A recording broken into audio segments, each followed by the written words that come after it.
भरोसा देंदे आ कि सब ठीक हो जाऊगा, पर जो खाक हो गया, जो इंसान इस संसार तो चले गया, वो किस तरह ठीक हो जाएगा। लोगों दियां बहुत मैं कहूँ मेहनत दे नाल कमाइयां, मेहनत दे नाल खरीदियां कारां, उन्हां दे घर, उन्हां दियां दुकानां वो जल गईयां, वो कित्थे ठीक हो जाणगियां। पर कह देना कि सब ठीक है, सब अंडर कंट्रोल्ड है, सब कुछ ठीक कर दिता जाऊगा, ये शब्द ने, अल्फाज ने जिन्हां दे विच धारस हो सकदा है, जिन्हां दे विच हौसला हो सकदा है, पर इन्हां दे विच सच्चाई नहीं है, सच्चाई नहीं है, हकीकत नहीं है। सो बहुत कुछ वापरिया अज। अजीत डोभाल कले सड़कों पर नहीं आए, इस तो इलावा हाई कोर्ट भी एक्शन च आया, सुप्रीम कोर्ट च गया मामला। पहला सुप्रीम कोर्ट ने आख्या कि नहीं, हाई कोर्ट इस मामले को सुन रहा, तुसी हाई कोर्ट जाओ, क्योंकि सुप्रीम कोर्ट भी दिल्ली च है, हाई कोर्ट भी दिल्ली च है, कोई समस्या नहीं आई। मामला वापस हाई कोर्ट च आया। हाई कोर्ट ने आख्या सी दिल्ली च कोर्ट 84 नहीं होने देना, भावें कुछ भी हो जाए। नाल ही उन्होंने आख्या कि वो अफसर कौन सन जेडे मिश्रा वर्गे बंदे का उत्थे बयान सुन रहे थे, वो की कर रहे थे। जे इस बंदे ने वो कहते इहो जिहा बयान अमरीका च भी दिता होंदा ना, तो उन्होंने भी गिरफ्तार कर लेना सीगा। तुसी हुण तक इहदे खिलाफ मामला तक नहीं दर्ज किया। उन्होंने कहा कि भारतीय जनता पार्टी वालों के खिलाफ मामला दर्ज करो जिन्होंने भड़काऊ भाषण दिते आ। जिहड़े सरकार दे वकील सन वो इन्ने भोले कबूतर कि वो कहते कि कपिल मिश्रा की भी मैं तो वीडियो नहीं सुनी। उन्हें आख्या सारे संसार ने सुन ली है, तुसी नहीं सुनी, कोई गल नहीं। आख्या भरी अदालत दे विच कपिल मिश्रा की वीडियो सुनाई गई, फिर कहते आप तुसी भी सुन लो, ये देखो कि विनम्रता दे नाल बेनती करते पे पुलिस नूं, सुन लो तुसी भी। तो उस तो बाद फिर कपिल मिश्रा ते मेरे ख्याल दे नाल FIR करन दे हुक्म भी दे दिते गए, कुछ होर भी भड़काऊ भाषण जिहड़े पड़चोले जाणगे। तो इस दरम्यान प्रधानमंत्री नरेंद्र मोदी जी जिहड़े डोनाल्ड ट्रंप दे तुहानूं पता ही आ, सारे वेख रहे सी इस दौरे दे कंमकार, उन्हां दी प्राहुणाचारी च रुझे हुए सी। उन्हां नूं अचानक चेता आया कि मैं दिल्ली च भी रहना, तो फिर उन्होंने दिल्ली के दिल की गल बुझी। वो कहते कि शांति रखो भाई, शांति रखो। ट्विटर पे उन्होंने भी शांति वंड दी, ठीक वैसी जैसी अरविंद केजरीवाल जी वंड रहे सन। वो राजघाट दे विच जाके बापू के चरणों च शांति लभ रहे थे, जबकि शांति की जरूरत जिहड़ी है वो गलियां दे विच सी, वो सड़कों दे विच ज्यादा सी। खैर फिर इस तो इलावा जे आपां देखिए तो केजरीवाल साहब कहते कि पुलिस शांति बहाली च असफल रही है, फौज नूं बुलाओ जल्दी बुलाओ। तो जिहड़े गृह मंत्री अमित शाह कहते कि नहीं, फौज नूं बुलाउण की जरूरत नहीं, सब कुछ ठीक हो जाऊगा। इस दरम्यान बीबी सोनिया गांधी अचानक अपना बिस्तरा छड्ड के वो भी बाहर आउंदे आ। वो कहंदे आ कि देखो जी ये सारा कुछ है जिहड़ा वो गृह मंत्री करके होया, दी जिम्मेवारी सी, इस्तीफा दे दो। फिर वो अगों आए, फिर भारतीय जनता पार्टी वाले काउंटर करनो कहंदे कि सोनिया गांधी का बयान मंदभागा है। तो इस तरह ये एक प्रकरण चलिया सियासी तौर पर। तो इस दरम्यान एक वड्डी घटना ये वापरी कि एक IB का अधिकारी अज मृतक पाया गया। तो उस मामले दे विच बहुत वड्डी जिद्दां कहिए कि एक सनसनीखेज खबर आई कि ना जिहड़ा लग रहा असल दे विच जो कतल का ना लग रहा वो आम आदमी पार्टी के एक काउंसलर से लग रहा है। पर उस तो बाद आम आदमी पार्टी के एक बुलारे ने नैशनल टैलीविजन चैनल के एक डिबेट के विच आख्या कि उस पार्षद नूं यानी उस काउंसलर नूं ते खुद रेस्क्यू किया गया फलाने पुलिस अफसर बनियो, ते 2-3 दिन हो गया तो वो ते किसी अनदसे थां ते रखा होया, दसो की कर लूगा। तो ऐसा भी वापरिया। खैर जो भी है बहुत कुछ होया दिल्ली दे विच। अज चलो इन्होंने कर्फ्यू वर्गे हालात पैदा कर दिते, मार्च भी होया, नीम फौजी दस्ते भी चाड़े गए। मतलब कि अज कोई हिंसा की कार्रवाई तो नहीं हुई, वायलेंस तो नहीं हुई, बट फिर भी जिहड़ी स्थिति आ वो स्ट्रैस वाली है दिल्ली दे विच। दिल्ली के लोग जिहड़े भी साडे वर्गियां दे संपर्क दे विच आ वो दसदे आ कि भय दा माहौल है, खौफ दा माहौल है। ते इस दरम्यान जिहड़े साडे जथेदार है अकाल तख्त साहब दे, उन्हां ने सारे दिल्ली दे जिहड़े गुरुद्वारा साहिबान हैं उन्हां नूं हुक्म दिता है कि तुसीं जो पीड़ित है, चाहे कोई हिंदू है, चाहे कोई मुस्लिम है, चाहे कोई सिख है, तो उन्होंने शरण दिओ, उन्होंने हर हालत दे विच तुसीं ओहदे ते साथ की कृपा करो, मतलब कि उन्होंने किसी भी किस्म की जे कोई दिक्कत आती है, चाहे लंगर की जरूरत है, चाहे दवा की जरूरत है, चाहे किसी को प्रोटैक्ट करने की जरूरत है, तो तुसी उन्होंने ये सहूलियत दिओ। तो यह भी बहुत मैं कहूँगा कि प्रशंसायोग कार्य है। वैसे उत्थे लंगर जिहड़े आ वो तुहानूं पता ही है बंद नहीं होए, बेशक 84 होवे, बेशक सिखां नूं बदनाम करन दा दौर होवे, बेशक कुछ भी होया होवे, दिल्ली दे विच लंगर बंद नहीं होए। प्याओ भी ढा दिता गया सी, इस बार तुहानूं याद होना, पर लंगर नहीं बंद होंदे, वो तो सारिਆਂ दे वास्ते खुले ही है। सो देखते हैं हुण कल दा दिन किस तरह चढ़दा है। पर जो भी होया दिल्ली दे विच देखो, मैं समझदा कि हुण साफ परतां जिहड़ियां खुल चुकियां कि ठीक है कि लड़ाई ते दो धिरी बन गई, बनाई किने वो जांच पड़ताल का विषय आप नहीं कह सकते, पर दोवां धिरां वल्लों लड़ाई ते हुई। पर उस तो बाद एक धिर यानी खास तौर पर हुण एक चीज समझ लिओ तुसीं बड़ी कन खोल के कि ये हुण CAA विरोधी या प्रो CA ये शब्द हुण सिर्फ भुलेखा पाउण वास्ते मीडिया इस्तेमाल कर रहा है। असल दे विच लड़ाई इस चौकटे चों बाहर निकल के हिंदू मुस्लिम वाले दायरे च दाखिल हो चुकी है। तो कहने का मतलब है कि गलती मुसलमान धिर वल्लों भी हुई होएगी, CA का जिहड़ा विरोध करदे उन्हां वल्लों भी हुई होएगी, कोई शक नहीं है। उन्होंने भी किते ना किते वादा किया हो सकता है, आप इत्थे बैठे नहीं कह सकते। बट जो उस तो बाद दूसरी धिर यानी उन्होंने विरोधी धिर हिंदू धिर ने जो किया उत्थे वो इन्ना ज्यादा खुला सीगा कि नाके ला ला के आइडेंटिटियां चैक कीतियां गईयां, पछाण के मदरसे जिहड़े निशाने लै गए, निशाने ते मस्जिद जिहड़ी आ नुकसानी गई, ढाई गई। उस तो इलावा उत्थे झंडा भी चलाया गया जिहड़ा अज भी झूला रहा है। तो ये सारिया चीज़ां दसदियां कि उस तो बाद की होया। यानी एक तरह नाल कह सकते हैं आपां कि पूरी साजिश जिहड़ी आ वो मिथी गई, क्योंकि असला इकट्ठा किया गया, लोग इकट्ठे किए गए। ये यकदम नहीं हुंदा, यकदम नहीं हुंदा। ये अंदरे अंदर जो इन्होंने अग जिहड़ी आ सुलगाई हुई सी, उन्होंने भांबड़ बचाउण, भांबड़ बनाउण वास्ते तेल का जिन्हें काम किया, वेखण वाली गल है कि परदे के पिछे कौन सीगा। पर वो परदे दियां पिछे दियां खेडां जिहड़ियां सियासत दे नाल जुड़दियां वो कदे भी बाहर नहीं आउणगियां। जो चले गया वापस उन्होंने भी नहीं आना।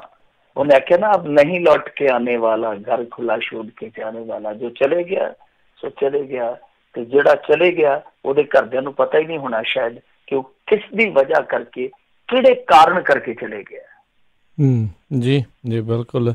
हुण टैलीग्राफ वर्गे अखबार लिख रहे हैं, कहते भी हुण गुजरात मॉडल जिहड़ा दिल्ली दे विच जिहड़ा वो पहुंचिया आ 2002 ਦੇ ਨਾਲ ਜਿਹੜੀ ਇਸ ਦੀ ਤੁਲਨਾ ਕਰ ਰਹੇ ਆ, ਬਹੁਤ ਹੀ ਮਾੜੇ ਜਿਹੜੇ ਹਾਲਾਤ ਨੇ। ਵੈਸੇ ਮਿੰਟੂ ਜੀ ਜਦੋਂ ਇਹਨਾਂ ਨੇ ਜੰਮੂ ਕਸ਼ਮੀਰ 'ਚ 370 ਹਟਾਈ, ਇੰਟਰਨੈਟ ਵਗੈਰਾ ਸਾਰਾ ਕੁਛ ਬੰਦ ਕਰਤਾ, ਕਿ ਦਿੱਲੀ ਦੇ ਵਿੱਚ ਵੀ ਇੱਦਾਂ ਦਾ ਕੋਈ ਇਹਨਾਂ ਦੀ ਵਿਚਾਰ ਹੈ, ਪ੍ਰਬੰਧ ਹੈ? ਕਿਉਂਕਿ ਇਹਦੇ ਨਾਲ ਹੇਟ ਵੀ ਕਈ ਕਿਤੇ ਨਾ ਕਿਤੇ ਆਪਾਂ ਦੇਖਦੇ ਹਾਂ ਵੀ ਉਹ ਫੈਲ ਰਹੀ ਹੈ ਜ਼ਿਆਦਾ।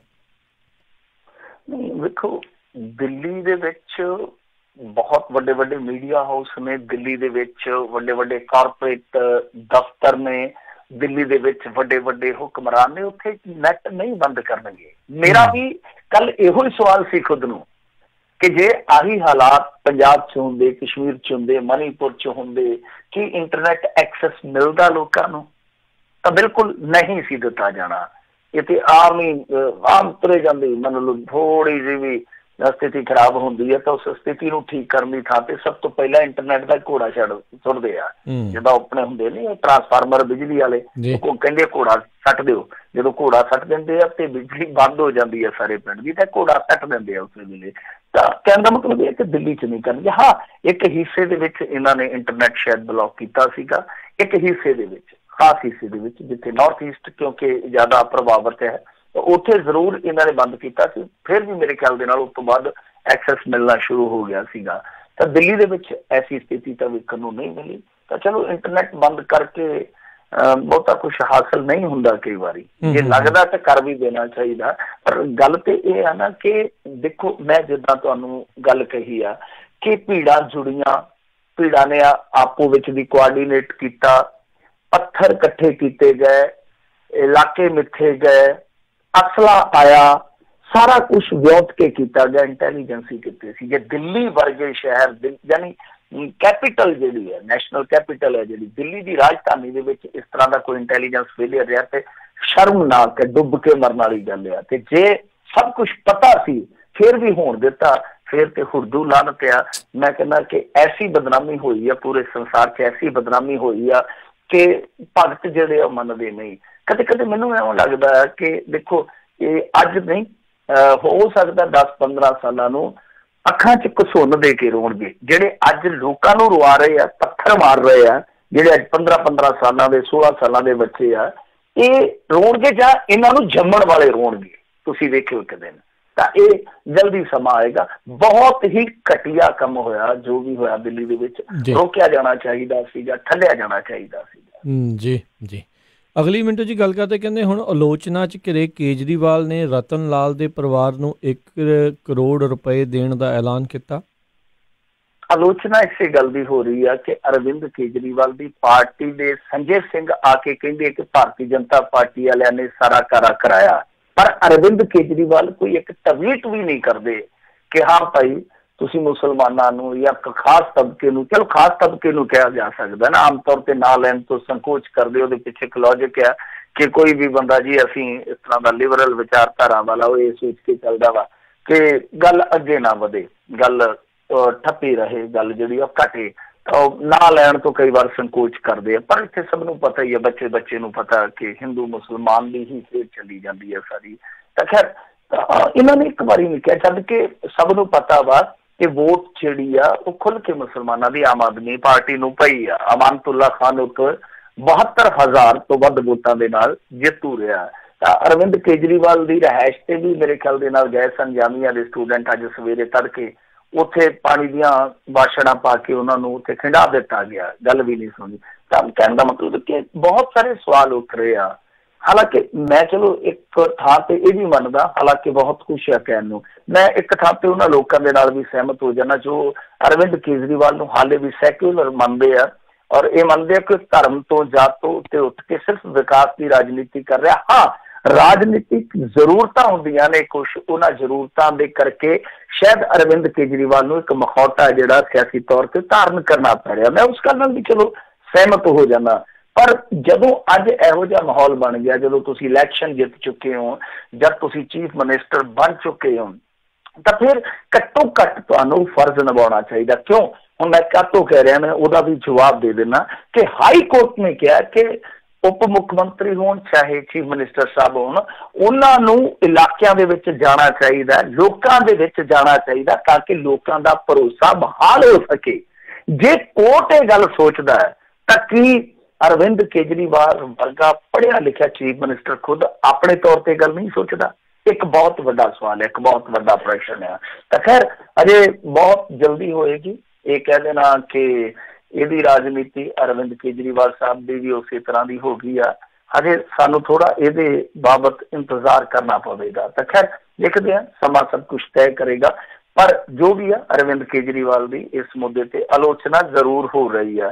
तो खैर बाकी रही गल 1 करोड़ रुपया देने की, तो ठीक है, मेरे ख्याल दे नाल ये चलो इन्होंने पिछली बारी भी किया सीगा, ऐतकी भी किया, पिछली बारी भी इन्होंने जिहड़े इस तरह के शहीद सीगे उन्होंने करोड़ रुपया दिता। तो बहुत वधिया गल है, क्योंकि जिहड़ा वो परिवार है उहदे अथरू जिहड़े वगदे वो झल्ले नहीं जाते, क्योंकि 3 बच्चों का ये बाप सीगा, राजस्थान के सीकर तो बिलोंग करता सीगा रतन लाल, और इत्थे दिल्ली च जॉब करता सीगा। तो जॉब करदियां जिहड़ा बंदा इस तरह मरदा उहनूं शहीद कहा जाता है, तो उहदी वध तो वध सहायता करनी चाहिए। अरविंद केजरीवाल ने 1 करोड़ रुपया दिता, चंगी गल है, इसकी शलाघा करनी चाहिए है, पर उन्होंने बहुत जल्दी यानी अरविंद केजरीवाल जी को यह समझना पवेगा कि वो जिवें कहते हैं ना कि उम्मीद से बढ़कर दे उम्मीद देने वाले, कहते होंगे ना कि उम्मीद से बढ़कर दे उम्मीद देने वाले, मतलब कि जो उम्मीद है उम्मीद तो बढ़ के दे उम्मीद देने वाले, कि तू उम्मीद दी आ तो जो तेरे तो उम्मीद है तू उस उम्मीद तो बढ़ के दे, उम्मीद तो गरीब ना हो के रहे। जी जी। अगली जी मिंटू जी गल करते हुण कैप्टन होना का बयान आया, उन्हों का खुलासा कहते भी करोना करके स्मार्टफोन लेट हो गया जी। कोरोना वायरस करके ਕਹਿੰਦੇ ਕਿ ਸਮਾਰਟਫੋਨ ਲੇਟ ਹੋ ਗਏ ਆ। ਤਾਂ ਵੇਖੋ ਇਹ ਕਰੋਨਾ ਵਾਇਰਸ ਤਾਂ ਮੇਰੇ ਖਿਆਲ ਦੇ ਨਾਲ 3-4 ਹਫ਼ਤੇ ਪਹਿਲਾਂ ਹੀ ਸੁਣਿਆ ਅਸੀਂ, ਤੇ ਇਹਨਾਂ ਦੀ ਸਰਕਾਰ ਤੇ ਜੇ ਮੈਂ ਗਲਤ ਨਹੀਂ ਤੇ 3-4 ਸਾਲ ਪਹਿਲਾਂ ਹੀ ਆਈ ਹੋਈ ਆ। ਤੇ ਕਰੋਨਾ ਵਾਇਰਸ ਉਦੋਂ ਤੇ ਨਹੀਂ ਸੀ ਹੈਗਾ ਨਾ, ਪਰ ਕਹਿ ਸਕਦੇ ਆ ਉਹ ਵਿੱਚ ਜੇ ਸਵਾਈਨ ਫਲੂ ਆ ਗਿਆ ਸੀਗਾ ਜੀ, ਵਿੱਚ ਜੇ ਹੋਰ ਕੋਈ ਫਲੂ ਆ ਗਿਆ, ਵਿੱਚ ਜੇ ਲੋਕਾਂ ਨੂੰ ਬੁਖਾਰ ਬੜਾ ਚੜ੍ਹਨ ਲੱਗਿਆ, ਵਿੱਚ ਜੇ ਟਿਕਟੌਕ ਆ ਗਈ, ਅਸੀਂ ਕਿਹਾ ਵੀ ਇੱਧਰ ਨੂੰ ਜ਼ਿਆਦਾ ਹੋਈ ਜਾਂਦੇ ਆ, ਬਥੇਰੇ ਬਹਾਨੇ ਲਾਉਣ ਨੂੰ ਕੀ ਆ। ਤੇ ਇਹਨਾਂ ਦੇ ਵੈਸੇ ਜਿਹੜੇ ਸਲਾਹਕਾਰ ਆ ਰਾਜਾ ਵੜਿੰਗ ਜੀ, ਉਹ ਤੇ ਕਹਿੰਦੇ ਕਿ ਨੌਜਵਾਨਾਂ ਨੂੰ ਸਮਾਰਟਫੋਨ ਦੀ ਜ਼ਰੂਰਤ ਹੀ ਕੀ ਆ। ਤੇ ਵਾਕਿਆ ਗੱਲ ਸਹੀ ਆ, ਸਮਾਰਟਫੋਨ ਦੀ ਕੀ ਜ਼ਰੂਰਤ ਆ। ਉਹਨਾਂ ਨੂੰ ਖੁਦ ਨੂੰ ਸਮਾਰਟ ਕਰੋ, ਸਕਿਲਡ ਕਰੋ, ਉਹਨਾਂ ਨੂੰ ਜੋਬ ਦਿਓ, ਉਹਨਾਂ ਨੂੰ ਜਦੋਂ ਤੁਸੀਂ ਆਪਣੇ ਪੈਰਾਂ ਦੇ ਖੜਾ ਕਰ ਦਿਓਗੇ ਤਾਂ ਉਹ ਆਪਣੇ ਆਪ ਹੀ ਸਾਰਾ ਕੁਛ ਲੈ ਲੈਣਗੇ। ਤੁਹਾਡਾ ਉਹ ਤੋਂ ਚਰਜਾ ਸਮਾਰਟਫੋਨ ਲੈ ਕੇ ਉਹਨਾਂ ਕੀ ਕਰਨਾ। ਔਰ ਸਾਡੇ ਤੇ ਵੈਸੇ ਵੀ ਰਿਪੋਰਟ ਹੈ ਇੱਥੇ ਕਿ ਇੱਕ ਬੰਦੇ ਦੇ ਕੋਲ 2-2, 2.5 ਮੋਬਾਈਲ ਨੇ ਉਸ ਟਨ। ਕਈ ਤਾਂ 3-3 ਟੰਗੀ ਫਿਰਦੇ ਆ ਮੁੰਡੇ। ਤੁਹਾਨੂੰ ਪਤਾ ਹੀ ਅੱਜ ਕੱਲ੍ਹ ਜਿਹੜੇ ਮੁੰਡੇ ਕਰਦੇ ਆ ਉਹਨਾਂ ਦੇ 100 ਥਾਈਂ ਚੱਕਰ ਚੱਲਦੇ ਆ, ਤੇ ਮੁੰਡੇ ਖੁੰਡੇ ਆ ਜਿਹੜੇ ਉਹਨੇ ਸਿਮ ਲਈ ਫਿਰਦੇ ਆ। ਤਾਂ ਇਹ ਬਹੁਤ ਮੈਂ ਕਹੂੰਗਾ ਕਿ ਹਾਸੋਹੀਣੀ ਦੀ ਗੱਲ ਆ ਕਿ 3 ਸਾਲਾਂ ਬਾਅਦ ਆ ਕੇ ਕਹਿੰਦੇ ਆ ਕਰੋਨਾ ਵਾਇਰਸ ਕਰਕੇ ਜੀ ਸਮਾਰਟਫੋਨ ਜਿਹੜੇ ਆਉਣੇ ਸੀ ਚਾਈਨਾ ਤੋਂ ਲੇਟ ਹੋ ਗਏ ਆ। ਪਹਿਲੀ ਗੱਲ ਹੈ ਮੇਕ ਇਨ ਇੰਡੀਆ ਦਾ ਤੇ ਭੱਠਾ ਬਾਠਾ ਕੇ ਰੱਖ ਦਿੱਤਾ ਇਹਨਾਂ ਨੇ, ਚਾਈਨਾ ਤੋਂ ਹਾਲੇ ਵੀ ਫੋਨ ਜਿਹੜੇ ਉਹ ਮੰਗੀ ਜਾਂਦੇ ਆ। ਤਾਂ ਬਾਕੀ ਦੂਜੀ ਗੱਲ ਆ, ਚਾਈਨਾ ਚੋਂ ਫੋਨ ਆਉਣ ਨਾਲ ਵਾਇਰਸ ਤੇ ਨਹੀਂ ਆਉਂਦਾ ਨਾ, ਕਿ ਫੋਨ ਦੇ ਵਿੱਚ ਵੀ ਮੇਰੇ ਖਿਆਲ ਦੇ ਨਾਲ ਇਹਨਾਂ ਨੂੰ ਕਿਸੇ ਨੇ ਇਹ ਤੇ ਨਹੀਂ ਦੱਸ ਦਿੱਤਾ ਕੋਈ ਜਿਹੜਾ ਵਾਇਰਸ ਦੂਜਾ ਹੁੰਦਾ ਉਹ ਨਾ ਆ ਜਾਵੇ ਕਿਤੇ। ਇਹ ਸ਼ਾਇਦ ਰਾਜ ਕਰਨਵੀਰ ਸਿੰਘ ਜੀ ਤੁਹਾਨੂੰ ਦੱਸਣਾ ਚਾਹੀਦਾ, ਕਿਉਂਕਿ ਤੁਸੀਂ IT ਖੇਤਰ ਦੇ ਨਾਲ ਜੁੜੇ ਰਹੇ ਹੋ। ਕਿਤੇ ਮੈਨੂੰ ਲੱਗਦਾ ਭੁਲੇਖੇ ਚ ਉਸ ਵਾਇਰਸ ਦੇ ਭੁਲੇਖੇ ਚ ਕਿਤੇ ਫੋਨਾਂ ਰਾਹੀਂ ਨਾ ਆ ਜਾਵੇ, ਸਾਡੇ ਇੱਧਰ ਸਿਸਟਮ ਚ ਨਾ ਆ ਜਾਵੇ। ਸੋ ਮੇਰੇ ਖਿਆਲ ਦੇ ਨਾਲ ਭੁਲੇਖਾ ਪੈ ਗਿਆ। ਬਟ ਜਿਹੜੇ ਚਾਈਨਾ ਦੇ ਮੋਬਾਈਲ ਆ ਉਹ ਤੇ ਅੱਜ ਵੀ ਆ ਰਹੇ ਆ, ਚਾਈਨਾ ਦਾ ਮਾਮਲਾ ਅੱਜ ਵੀ ਆ ਰਿਹਾ। ਠੀਕ ਹੈ, ਵਪਾਰ ਤੇ ਫਰਕ ਪੈ ਜਾਂਦਾ ਇਹਨਾਂ ਚੀਜ਼ਾਂ ਨੂੰ ਲੈ ਕੇ।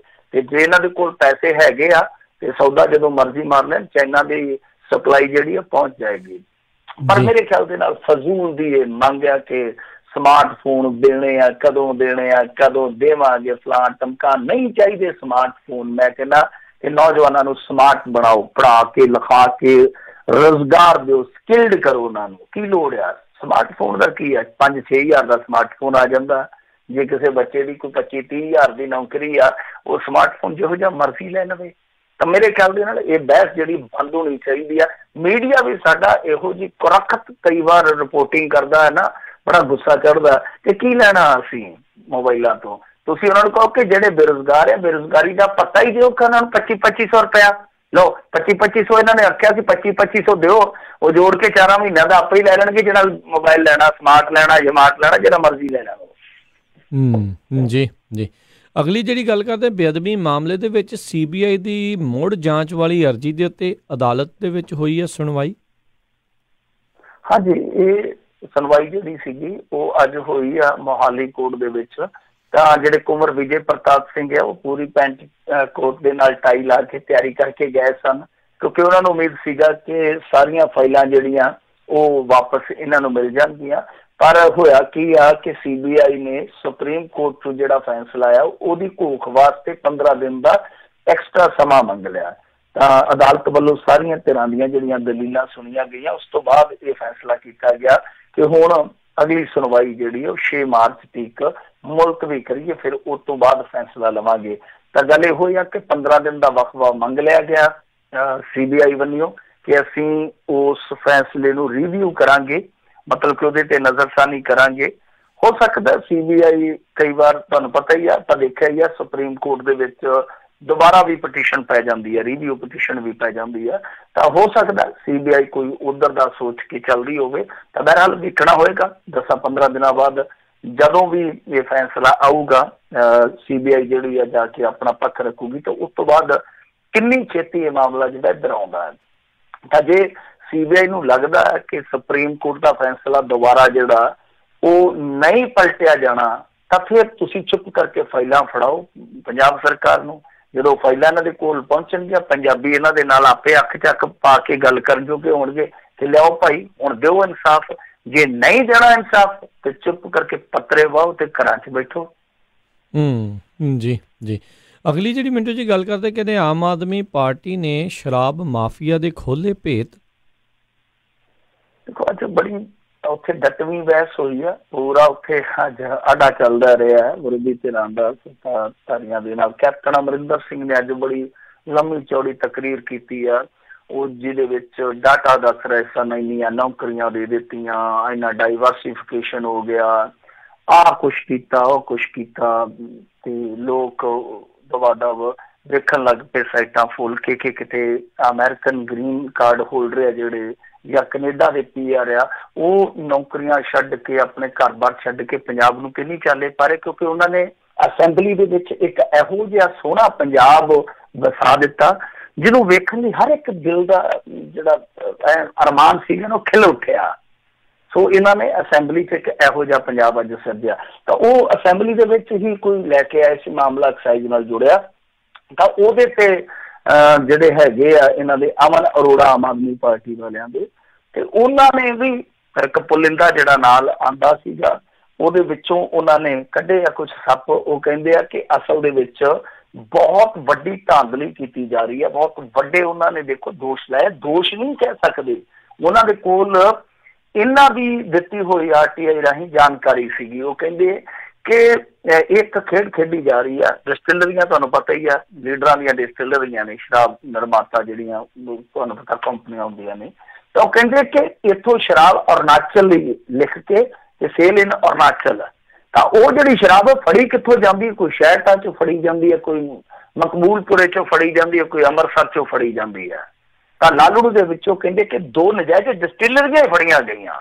ਤਾਂ ਸਿੱਧੇ ਤੌਰ ਤੇ ਉਹ ਕਹਿੰਦੇ ਕਿ ਇਹਦੇ ਵਿੱਚ ਆਮ ਆਦਮੀ ਪਾਰਟੀ ਵਾਲੇ ਕਹਿੰਦੇ ਕਿ ਇਹਦੇ ਵਿੱਚ ਅਕਾਲੀ ਵੀ ਸ਼ਾਮਲ ਹੈਗੇ ਆ ਤੇ ਕਾਂਗਰਸੀ ਵੀ ਸ਼ਾਮਲ ਹੈ, ਔਰ ਇਹਦੇ ਵਿੱਚ ਕੋਈ ਦੋ ਰਾਏ ਨਹੀਂ ਕਿ ਜਿਹੜੀ ਇਹ ਸਾਰੀ ਸ਼ਰਾਬ ਦੀ ਖੇਡ ਆ ਨਾ ਉਹ ਹੈਗੀ ਲੀਡਰਾਂ ਦੀ ਆ। ਆਮ ਬੰਦਾ ਇਸ ਖੇਡ ਦੇ ਵਿੱਚ ਨਹੀਂ ਪੈ ਸਕਦਾ, ਤੇ ਜੇ ਕਾਰੋਬਾਰੀ ਵੀ ਕੋਈ ਹੈਗਾ ਤਾਂ ਉਹ ਕਾਰੋਬਾਰ ਵੀ ਚਲਾਉਣਾ ਜੇ ਚਾਹੁੰਦਾ ਤਾਂ ਉਹਨੂੰ ਲੀਡਰਾਂ ਦਾ ਸਹਾਰਾ ਲੈਣਾ ਹੀ ਪਊਗਾ ਪੰਜਾਬ 'ਚ। ਮਤਲਬ ਕਿ ਇੱਕ ਐਸਾ ਨੈਕਸਸ ਬਣਿਆ।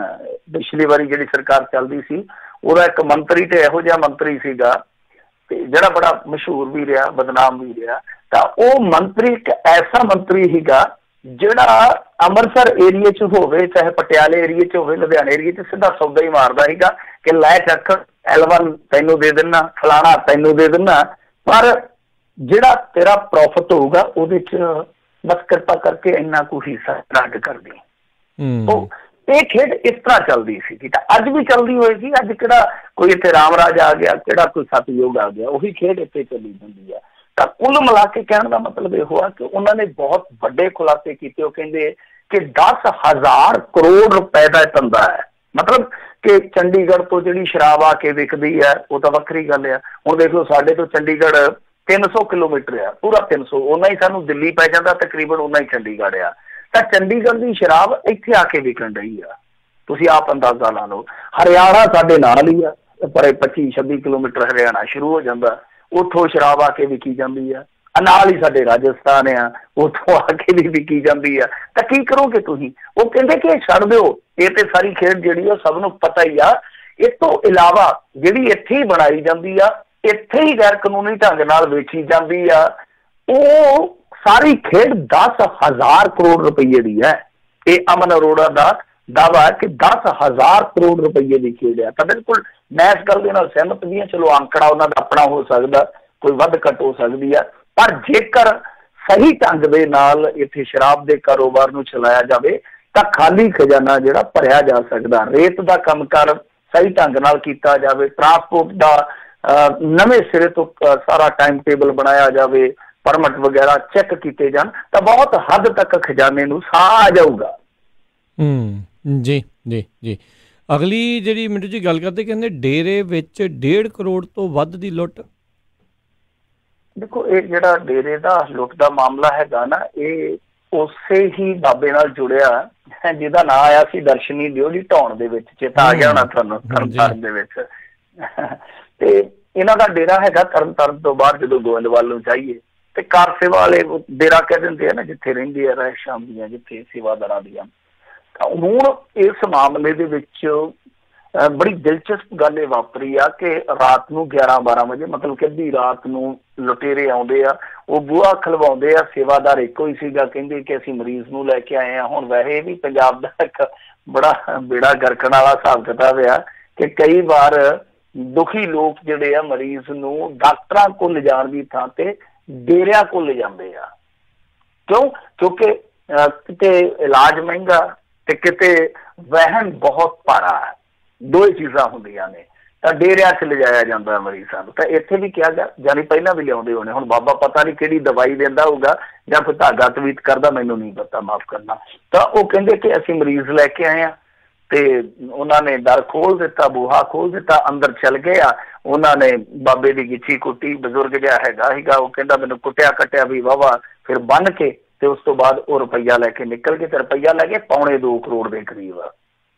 ਹੁਣ ਪਹਿਲੀ ਗੱਲ ਤੇ ਇਹ ਆ ਕਿ ਉਹ ਕਿਸੇ ਨੇ ਕਿਹਾ ਸੀ ਨਾ, ਧੋਬੀਆਂ ਦੇ ਘਰ ਢੁੱਕੇ ਚੋਰ, ਧੋਬੀ ਨਾ ਲੁੱਟੇ ਲੁੱਟੇ ਹੋਰ ਹੈ। ਕਹਿਣ ਦਾ ਭਾਵ ਇਹ ਹੈ ਕਿ ਧੋਬੀਆਂ ਦੇ ਘਰ ਚੋਰ ਪੈ ਗਏ, ਕਿਸੇ ਧੋਬੀ ਦੇ ਘਰ, ਤੇ ਉੱਥੋਂ ਉਹਨਾਂ ਨੇ ਸਮਾਨ ਚੱਕਿਆ, ਸਾਰਾ ਨਿਕਲ ਗਏ। ਤੇ ਸਵੇਰ ਨੂੰ ਜਦੋਂ ਰੌਲਾ ਪਿਆ, ਧੋਬੀ ਕਹਿੰਦਾ ਮੈਂ ਲੁੱਟਿਆ ਗਿਆ। ਮੈਂ ਕਿਹਾ ਤੂੰ ਕਾਹਦਾ ਲੁੱਟਿਆ ਗਿਆ, ਤੇਰਾ ਕੀ ਆ? ਜੇ ਤੇਰੇ ਘਰ ਜਿਹੜੇ ਲੀੜੇ ਪੈ ਸੀਗੇ ਉਹ ਤਾਂ ਲੋਕਾਂ ਦੇ ਆ, ਯਾਨੀ ਲੁੱਟੇ ਤੇ ਲੋਕ ਗਏ, ਲੋਕਾਂ ਨੂੰ ਰੋਣਾ ਚਾਹੀਦਾ, ਤੂੰ ਐਵੇਂ ਰੋਈ ਜਾਂਦਾ। ਤਾਂ ਇਹ ਕਹਿਣ ਦਾ ਮਤਲਬ ਇਹ ਹੋਇਆ ਕਿ ਲੁੱਟੀ ਤੇ ਵਿਚਾਰੀ ਸੰਗਤ ਗਈ ਨਾ, ਜਿਨ੍ਹਾਂ ਦਾ ਚੜਾਵਾ ਸੀਗਾ, ਕਿਉਂਕਿ ਇਹਨਾਂ ਦੀ ਕਾਰ ਸੇਵਾ ਖਾਸੇ ਥਾਵਾਂ ਤੇ ਚੱਲਦੀ ਆ, ਸਾਰੇ ਪਾਸੋਂ ਜਿੰਨਾ ਪੈਸਾ ਇਕੱਠਾ ਹੁੰਦਾ, ਇਕੱਤਰ ਹੁੰਦਾ, ਉਹ ਸਾਰਾ ਇਸ ਡੇਰੇ 'ਚ ਰੱਖਿਆ ਜਾਂਦਾ ਹੈ। ਪਰ ਤੁਸੀਂ ਆਪ ਹੀ ਅੰਦਾਜ਼ਾ ਲਾ ਲਓ ਕਿ ਐਡੀ ਵੱਡੀ ਰਕਮ ਉੱਥੇ ਰੱਖੀ ਬੈਠੇ ਸਨ, ਕੋਈ ਹਥਿਆਰ ਨਹੀਂ ਕੋਲ, ਕੋਈ ਚੰਗਾ ਪਹਿਰੇਦਾਰ ਨਹੀਂ ਕੋਲ, ਕੋਈ ਸਿਕਿਉਰਿਟੀ ਦਾ ਪ੍ਰਬੰਧ ਨਹੀਂ, CCTV ਕੈਮਰੇ ਜਿਹੜੇ ਅੱਧੇ ਤੋਂ ਵੱਧ ਖਰਾਬ ਸੀਗੇ। ਫਿਰ ਤੁਸੀਂ ਅੱਧੀ ਰਾਤ ਅਣਪਛਾਤੇ ਬੰਦਿਆਂ ਲਈ ਬੂਹਾ ਖੋਲ ਰਹੇ ਹੋ, ਇਹ ਚੱਲ ਕੀ ਰਿਹਾ ਸੀਗਾ? ਤਾਂ ਇਹ ਵੀ ਵੇਖਣਾ ਚਾਹੀਦਾ ਕਿ ਕੋਈ ਵਿੱਚੋਂ ਤੇ ਨਹੀਂ ਉੱਠ ਪਿਆ ਕੋਈ ਗੱਡੀ ਸੱਟੀ ਕਰਕੇ। ਤਾਂ ਇਹ ਵੇਖਣ ਦਾ ਮਾਮਲਾ, ਵਾਚਣ ਦਾ ਮਾਮਲਾ, ਵੈਸੇ ਪੁਲਿਸ ਵੇਖੂਗੀ ਇਸ ਮਾਮਲੇ ਨੂੰ ਤਫਸੀਲ ਦੇ ਨਾਲ, ਪਰ ਧਾਰਮਿਕ ਡੇਰੇ 'ਚ ਇਸ ਤਰ੍ਹਾਂ ਦੀ ਲੁੱਟ ਪਹਿਲਾ ਮਾਮਲਾ। ਔਰ ਦੂਜੀ ਗੱਲ ਇਹ ਆ ਕਿ ਆਪਾਂ ਅੱਗੇ ਵੀ ਵੇਖਿਆ ਸੀ ਪਾਦਰੀ ਵਾਲਾ ਮਸਲਾ, ਪਾਦਰੀ ਤੋਂ ਕੈਸ਼ ਖੋਲਿਆ ਸੀ ਪੁਲਿਸ ਵਾਲਿਆਂ ਨੇ, ਯਾਦ ਹੋਣਾ ਤੁਹਾਨੂੰ। ਤਾਂ ਉਦੋਂ ਵੀ ਸਵਾਲ ਉੱਠਿਆ ਸੀਗਾ ਕਿ ਇੰਨਾ ਵੱਡਾ ਕੈਸ਼, ਹਾਰਡ ਕੈਸ਼ ਤੁਸੀਂ ਕਿਵੇਂ ਰੱਖ ਸਕਦੇ ਹੋ ਆਪਣੀ ਜਗ੍ਹਾ 'ਚ? ਕਿਉਂ? ਕਿਉਂਕਿ RBI ਦੀ ਸਿੱਧੀ ਗਾਈਡਲਾਈਨ ਹੈ ਕਿ 2 ਲੱਖ ਤੋਂ ਵਧੇਰੇ ਤੁਸੀਂ ਕੈਸ਼ ਨਹੀਂ ਰੱਖ ਸਕਦੇ। ਜਦੋਂ ਤੁਸੀਂ ਸਾਰਾ ਕੁਝ ਸਹੀ ਕਰਨਾ, ਜਦੋਂ ਤੁਸੀਂ ਧਾਰਮਿਕ ਕੋਈ ਸੰਸਥਾ ਚਲਾਉਂਦੇ ਹੋ, ਤੁਹਾਡੇ 'ਚ ਕੋਈ ਹੇਰ ਫੇਰ ਹੀ ਨਹੀਂ ਹੈ, ਤਾਂ ਤੁਸੀਂ ਆਪਣਾ ਇੱਕ ਬੈਂਕ ਖਾਤਾ ਖੁਲਵਾਓ। ਜੇ ਨਹੀਂ ਤੇ ਪ੍ਰਧਾਨ ਮੰਤਰੀ ਜੀ ਤੁਹਾਡਾ ਖਾਤਾ ਖੁਲਵਾ ਦੇਣਗੇ, ਤਾਂ ਖੋਲਦੇ ਆ ਨਾ ਜਨ ਧਨ ਖਾਤਾ, ਤਾਂ ਉਹਨਾਂ ਨੂੰ ਕਹੋ ਤੁਹਾਡਾ ਖਾਤਾ ਖੋਲ ਦੇਣਗੇ, ਤੁਸੀਂ ਸਾਰਾ ਕੈਸ਼ ਉੱਥੇ ਟ੍ਰਾਂਸਫਰ ਕਰੋ, ਨਾ ਰਹੂ ਵਾਸ, ਨਾ ਵੱਜੂਗੀ ਬਾਂਸਰੀ, ਨਾ ਗੁੜ ਪਿਆ ਹੋਊਗਾ, ਨਾ ਮੱਖੀਆਂ ਹੋਣਗੀਆਂ ਭਾਈ। ਸੋ ਥੋੜਾ ਜਿਹਾ ਸਵਾਰੀਆਂ ਨੂੰ ਵੀ ਆਪਣੇ ਸਮਾਨ ਪ੍ਰਤੀ ਨਾ ਜ਼ਿੰਮੇਵਾਰ ਬਣਨਾ ਚਾਹੀਦਾ। ਹਰ ਥਾਂ ਤੇ ਪੁਲਿਸ ਨਹੀਂ ਰਹਿ ਸਕਦੀ, ਹਰ ਥਾਂ ਤੇ ਸਿਕਿਉਰਿਟੀ ਦਾ ਪ੍ਰਬੰਧ ਨਹੀਂ ਕੀਤਾ ਜਾ ਸਕਦਾ। ਹੁਣ ਤੁਸੀਂ ਇੰਨਾ ਕੈਸ਼ ਰੱਖ ਕੇ ਰਾਤ ਨੂੰ ਬੂਹਾ ਖੋਲਦੇ ਪਏ ਹੋ, ਕੁਛ ਨਾ ਕੁਛ ਤੇ ਗੜਬੜ ਹੈ। ਜੀ ਜੀ ਜੀ ਬਿਲਕੁਲ। ਅਗਲੀ ਜਿਹੜੀ ਮਿੰਟੂ ਜੀ ਗੱਲ ਕਰਦੇ, ਕਹਿੰਦੇ ਗਜਬ ਦੀ ਪੁਲਿਸ ਆ, ਮ੍ਰਿਤਕ ਮੁਨਸ਼ੀ ਨੂੰ ਐਲਾਨ ਦਿੱਤਾ ਭਗੌੜਾ, ਇਹ ਕਿਤੇ ਹੋਰ ਤਾਂ ਨਹੀਂ ਇਹ ਪਹੁੰਚ ਜਾਂਦੇ? ਨਹੀਂ ਦੇਖੋ, ਬੜੀਆਂ ਕਹਾਣੀਆਂ ਨੇ ਪੰਜਾਬ ਦੇ ਵਿੱਚ, ਇਸ ਤਰ੍ਹਾਂ ਦੀਆਂ ਬਹੁਤ ਕਹਾਣੀਆਂ ਹੈ। ਮ੍ਰਿਤਕਾਂ ਦੀ ਕਈ ਵਾਰ ਪੈਨਸ਼ਨ ਜਿਹੜੀ ਹੈ, ਸਾਡੇ ਇਲਾਕੇ ਦੇ ਵਿੱਚ ਨਾ ਉਹ STPC ਦਾ ਵੀ ਬੜਾ ਵੱਡਾ ਚਿਹਰਾ ਰਿਹਾ, ਤੇ ਉਹ ਪਿੰਡ ਦੀ ਸਰਪੰਚੀ ਵੀ ਕਰਦਾ ਹੁੰਦਾ ਸੀ। ਸਰਪੰਚੀ ਵੈਸੇ ਤੇ ਉਹਦੀ ਘਰ ਵਾਲੀ ਕੋਲ ਸੀ, ਪਰ ਤੁਹਾਨੂੰ ਪਤਾ ਘਰ ਵਾਲੀਆਂ ਘੱਟ ਤੇ ਘਰ ਵਾਲੇ ਜ਼ਿਆਦਾ ਕਰਦੇ ਆ। ਤੇ ਉਹ ਜਦੋਂ ਹਿਸਾਬ ਕਿਤਾਬ ਹੋਇਆ RTI 'ਚ ਪਤਾ ਲੱਗਿਆ ਕਿ ਜਿਹੜੀ ਪੈਨਸ਼ਨ ਸੀਗੀ, ਉਹ ਮੁਰਦਿਆਂ ਦੀ ਪੈਨਸ਼ਨ ਜਿਹੜੀ ਉਹ ਉੱਤੇ ਜਾ ਰਹੀ ਸੀਗੀ। ਉੱਤੇ ਹੁਣ ਕਿੱਥੇ ਜਾ ਰਹੀ ਸੀਗੀ, ਮਤਲਬ ਕਿ ਉੱਤੇ ਤੇ ਪਤਾ ਨਹੀਂ ਮਨੀ ਆਰਡਰ ਪਹੁੰਚਦੇ ਜਾਂ ਨਹੀਂ ਪਹੁੰਚਦੇ, ਪਰ ਢਿੱਡ 'ਚ ਜ਼ਰੂਰ ਜਾ ਰਹੀ ਸੀ ਮੁਰਦਿਆਂ ਦੀ ਪੈਨਸ਼ਨ। ਤਾਂ ਸਾਫ਼ ਹੋ ਗਿਆ ਸੀਗਾ, ਉਹ ਘਪਲਾ ਸੀਗਾ। ਤਾਂ ਇਸੇ ਤਰ੍ਹਾਂ ਇੱਕ ਵਾਰੀ ਹੋਇਆ ਕੀ ਸੀਗਾ ਕਿ ਅਕਾਲੀਆਂ ਨੇ ਕਿਸੇ ਨੂੰ ਜਥੇਦਾਰੀ ਦਿੱਤੀ ਤੇ ਉਹਦੇ ਘਰ ਨਿਯੁਕਤੀ ਪੱਤਰ ਭੇਜਿਆ, ਤੇ ਉਹ ਕਹਿੰਦੇ ਬਾਪੂ ਜੀ ਤੇ ਪ੍ਰਲੋਕਪੁਰੀ 'ਚ ਚਲੇ ਗਏ, ਉੱਥੇ ਦੇ ਦਿਓ ਹੁਣ ਉਹਨਾਂ ਨੂੰ ਕੋਈ ਜਥੇਦਾਰੀ। ਸੋ ਇਸ ਤਰ੍ਹਾਂ ਦੇ ਮਾਮਲੇ ਹੋ ਜਾਂਦੇ। ਹੁਣ ਪੁਲਿਸ ਦਾ ਮਾਮਲਾ ਵੀ ਅਜੀਬੋ ਗਰੀਬ ਜਿਹਾ ਮਾਮਲਾ ਕੀ ਆ ਕਿ ਦੇਖੋ, ਇਹਨਾਂ ਨੇ ਕੀਤਾ ਕਿ ਜਦੋਂ ਪੰਜਾਬ ਦੀ ਹਾਲਤ ਕਾਫੀ ਖਰਾਬ ਸੀਗੇ, ਹਾਲਾਤ ਖਰਾਬ ਸੀਗੇ, ਤਾਂ ਉਸ ਸਮੇਂ ਜਿਹੜੇ ਰਿਟਾਇਰਡ ਫੌਜੀ ਅਧਿਕਾਰੀ ਸੀ ਉਹਨਾਂ ਨੂੰ ਕਾਰਬਾਈਨ ਦਿੱਤੀਆਂ ਸੀ। ਮੇਰੇ ਖੁਦ ਦੇ ਪਿੰਡ ਦੇ ਵਿੱਚ ਇੱਕ ਸੂਬੇਦਾਰ ਰਿਟਾਇਰ ਹੋਏ ਸਨ, ਤਾਂ ਅਸੀਂ ਨਿੱਕੇ ਹੁੰਦੇ ਗੱਲਾਂ ਸੁਣਦੇ ਹੁੰਦੇ ਸਨ ਕਿ ਸੂਬੇਦਾਰ ਨੂੰ ਸਟੇਨ ਗਨ ਮਿਲੀ ਆ। ਤਾਂ ਇਸੇ ਤਰ੍ਹਾਂ ਕਾਰਬਾਈਨ ਮਿਲੀ ਸੀਗੀ ਇੱਕ ਤਰਨ ਦੇ ਨਾਲ ਇਸ ਤਰ੍ਹਾਂ ਜੁੜੇ ਰਿਟਾਇਰਡ ਸੂਬੇਦਾਰ ਨੂੰ। ਉਹ ਕਾਰਵਾਈ ਇਹਨਾਂ ਨੇ ਜਮ੍ਹਾਂ ਕਰਵਾ ਦਿੱਤੀ ਕਿਉਂਕਿ ਸੂਬੇਦਾਰ ਦਾ ਸਵਰਗਵਾਸ ਹੋ ਗਿਆ। ਉਸ ਤੋਂ ਬਾਅਦ ਕੀਤਾ ਇਹਨਾਂ ਨੇ ਕੀ ਕਿ ਜਿਹੜਾ ਅਜੀਤ ਸਿੰਘ ਸੰਧੂ ਬੜਾ ਬਦਨਾਮ SSP ਹੁੰਦਾ ਸੀ ਤਰਨ ਦਾ, ਬਦਨਾਮ ਕਰਦਾ ਬੁੱਚੜ ਵੀ ਕਹਿੰਦੇ ਸੀ ਲੋਕ ਉਹਨੂੰ, ਤਾਂ ਉਸ SSP ਨੇ ਜ਼ਬਾਨੀ ਕਲਾਮੀ ਥਾਣੇਦਾਰ ਇੱਕ ਗੁਰਬਚਨ ਸਿੰਘ ਹੁੰਦਾ ਸੀ, ਇੱਕ ਮੁਨਸ਼ੀ ਹੁੰਦਾ ਸੀ ਬਲਜਿੰਦਰ ਸਿੰਘ, ਉਹਨਾਂ ਨੂੰ ਕਹਿਤਾ कि फलाना जिहड़ा कांग्रेस का आगू है ना बख्शीश सो दरिया ना भी तगड़े है दरियावां जिहदे तो कहंदे बख्शीश सिंह दरिया नूं दे दिओ उन्होंने चक के कार्बाइन देती। उस तो बाद वो कार्बाइन पता ही नहीं लगा किधर चले गए रफा दफा हो गया काम। तो जिहड़ा उहदा परिवार सीगा सूबेदार दा वो चले गया बाहर पर उन्होंने इस गल की पुछताछ करनी शुरू कर दी। इधर जिहड़े उन्होंने साख संबंधी सी जदों उन्होंने ये मामला चुकिया अदालत तक चले गया तो पुलिस वालियां ने अपना जिहड़ा उस समय का मुंशी सी तत्काली मुंशी बलजिंदर सिंह उन्होंने भगौड़ा करार दे दिता। मतलब कि आखे जी लभदा ही नहीं अणपछाता हो गया ना पुलिस वाला अणपछाता हो गया। तो कोर्ट ने समन सुमन करन तो बाद वारंट वरंट करन तो बाद उन्होंने भगौड़ा ऐलान दिता। हुण बाद च पता लग्या कि ओदी ते 2-3 साल पहला मौत हो चुकी है। यानी अपने महकमे दे विच मरे बंदे का भी इन्होंने पता नहीं कि वो मर चुका। तो तुसीं आपसी अंदाजा ला लो कि पुलिस का काम कर किस तरीके दे नाल चलदा। हुण कहंदे ने जी आपां उन्हां दा डेथ सर्टिफिकेट लभ लवांगे उस तो बाद आपां मानयोग अदालत नूं विखा देंगे कि वो ते बंदा हुण इस फानी संसार तो कूच कर गया। ये केस जिहड़ा रिजेक्ट कर दिता जावे। पर दो तरीकिਆਂ नाल देख सकदे हो इस मामले नूं तुसीं। एक ते आ कि कार्बाइन कित्थों चली कित्थे चले गई ते कित्थे गायब हो गई किवें चलदा सी हिसाब किताब। और दूजा है कि महकमा जिहड़ा कंप्यूटराइज्ड भी हो गया सब कुछ हो गया उन्होंने ये नहीं पता लगता कि साडे चों मर किहड़ा गया साडे दे विच आ किहड़ा रलिया कोई पता नहीं कख नहीं पता। पता नहीं कि इन्हां नूं कुछ पता नहीं कि शायद सब कुछ पता पर जान के कहते पता नहीं। जी इसे चीज़ का तो कुछ पता नहीं। तो मिंटू जी आपां इत्थे साडे अज दे प्रोग्राम की समाप्ति है। बहुत बहुत धन्नवाद तुसीं साडे नाल जुड़े इन्हां खबरां बारे जानकारी दित्तियां। मेहरबानी धन्नवाद सत श्री अकाल। सत श्री अकाल जी। तो श्रोते इत्थे साडा अज दा प्रोग्राम समाप्त है। मिलते हैं अगली बार। उद तक मेरे वालों भी सब नूं प्यार भरी सत श्री अकाल। जिउंदे वास्ते रहो हसते खेलते रहो सुणदे रहो पंजाबी रेडियो USA।